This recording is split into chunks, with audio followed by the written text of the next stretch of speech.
Cuando llevamos, por lo tanto, este debate al campo de la salud pública, la medicina social, salud colectiva, en fin, estamos siempre hablando de un histórico, de un referencial crítico, ¿no? Desde la teoría crítica, mirando a lo que podría ser el aspecto controlador, ¿no? Normalizador y tal, que ha tenido la salud pública en su vertiente más conservadora, en la manera como se organizó la práctica médico-social en el contexto, ¿no? Conservador.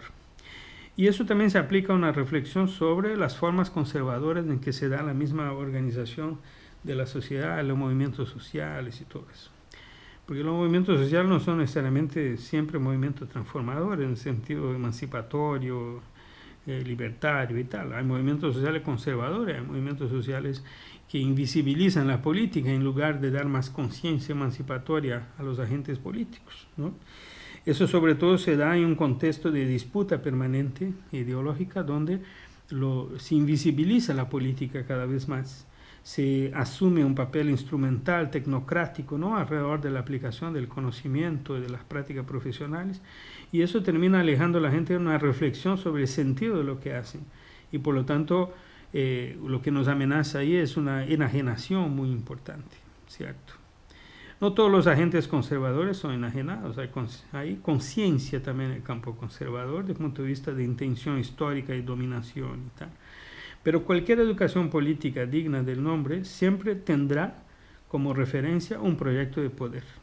Puede ser un poder que conserve lo que está instituido, puede ser un poder que transforme, pero siempre será un proyecto de poder. Si las formas como se organiza la sociedad hoy, cómo se perpetúan las desigualdades, no son éticamente aceptables por nosotros, lo que tenemos que trabajar son proyectos de educación política transformadores de esta realidad. Y cuando miramos dentro del campo de la salud, dentro del campo de la medicina, dentro del campo de la salud pública, etc., vemos que nuestro universo de prácticas, de conocimientos y de formación profesional se ha fuertemente tecnocratizado. ¿En qué sentido digo tecnocratizado? Es que se ha asumido una predominancia de los medios, ¿no? De los instrumentos sobre una reflexión del sentido de uso de estos mismos medios e instrumentos.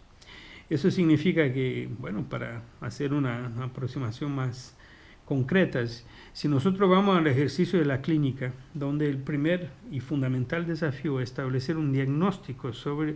lo que afecta, la identificación de lo que afecta a la vida de una persona,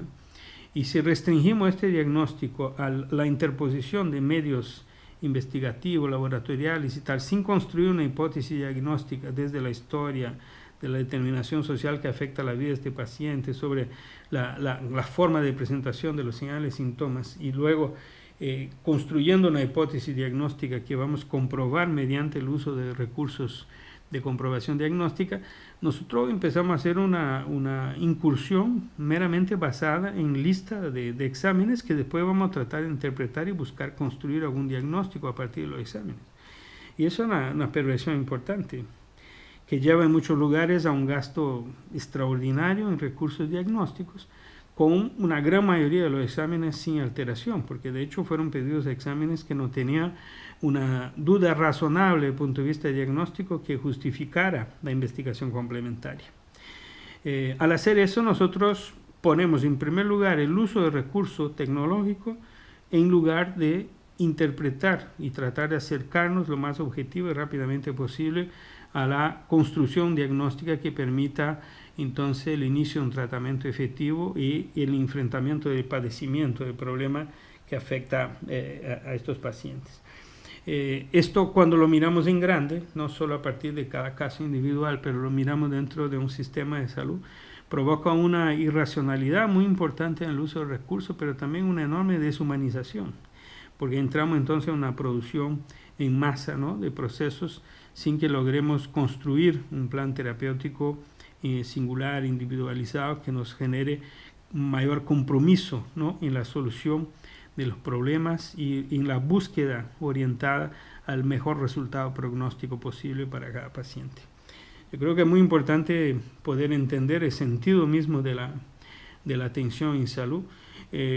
como una búsqueda constante de bienestar de los pacientes, sea utilizando los mecanismos de de protección, los mecanismos de prevención, de educación para la salud, de diagnóstico, de tratamiento, rehabilitación, reinserción social, lo que sea. Todos esos son mecanismos que tienen como factor último de evaluación el bienestar, la recuperación del bienestar, la recuperación de la autonomía, la preservación y promoción de esa autonomía de la gente para llevar una vida decente, una vida digna, una vida donde realmente no estén dependientes, ¿no? Y las dependencias que naturalmente pueden ocurrir a lo largo del envejecimiento de la persona sean debidamente, digamos, protegidas, compensadas, construidas de manera a no afectar la calidad de vida, aunque con las restricciones propias, ¿no?, de los ciclos de la vida, etc. O sea, hay una disputa permanente en que la centralidad en la persona dispone los recursos. Pero como no es una atención solamente individual, sino que son atenciones colectivas en el sentido de poblaciones, de bienestar nacional, etc., hay una racionalidad que tenemos que buscar. Poner a los profesionales de la salud en este desafío de permanentemente buscar el mejor resultado en calidad de vida y dignidad de la vida de los pacientes, estimulando el bien vivir de esta gente, buen vivir, y al tiempo cuidando de la sostenibilidad de los sistemas sociales organizados para producir esta calidad de vida. Ese es el equilibrio que tenemos que buscar en la forma como desarrollamos la educación profesional y en la forma como involucramos a la sociedad a una reflexión también sobre la organización de las respuestas sociales. Por lo tanto, lo que venimos planteando a través de sobre todo de esta nueva red de contrahegemonía y complejidad, es atraer a la gente a una reflexión estructurada sobre las prácticas sociales que hoy desarrollamos para luchar por esta dignidad de la vida, por esta calidad de vida en el marco de la organización económica y social de nuestros países, de nuestra sociedad y de nuestros estados, por lo tanto. Y eso implica una reflexión que es muchas veces dolorosa, porque tal vez un primer ejercicio que tenemos que hacer es una revisión crítica de las maneras como actuamos para identificar si nosotros estamos de hecho contribuyendo a la consolidación de los modelos hegemónicos o si de verdad estamos construyendo contrahegemonías, ¿sí?, alternativas desfragmentadoras de la acción política para incidir sobre lo que es sustantivo. Porque tenemos un sinnúmero de ejemplos de cómo hoy esta diversidad neoliberal nos desorienta y pasamos a tener varios focos de lucha social, muchas de ellas supremamente individualizadas o muy construidas a partir de intereses corporativos puntuales, de grupos, etc., perdiendo la perspectiva de la totalidad, que es tan importante en el análisis de la complejidad, justamente. Y al no entender la totalidad, nos satisfacemos con respuestas parciales a los puntos fragmentarios que llevamos adelante en nuestras agendas. Es un elemento clave para la educación política, porque superar esta fragmentación en pro de una visión de la complejidad, de unas totalidades, ¿no?, etcétera, es esencial para construir un proyecto contrahegemónico.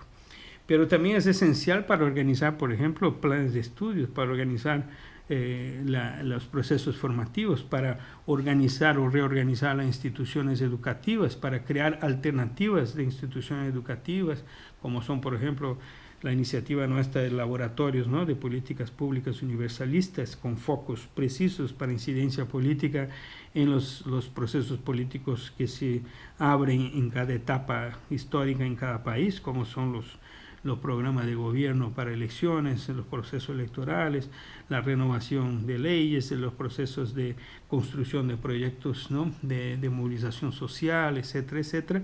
que son disputas que hoy se dan en varias dimensiones de la sociedad, eso que llamamos guerra de posiciones dentro del campo político ideológico, y que demandan luego una forma en que no se pierda esta idea de totalidad. Porque si vamos por varias dimensiones y seleccionamos espacios y campos de intervención, no podemos nunca en este proceso perder la perspectiva más ampliada donde se inserta y se relaciona estas luchas con otras luchas. Eso es muy importante. Y sumado a eso, lo que planteaba anteriormente de los tiempos políticos, ¿no?, la ampliación del futuro en términos de tiempo político, eso nos permite entonces pensar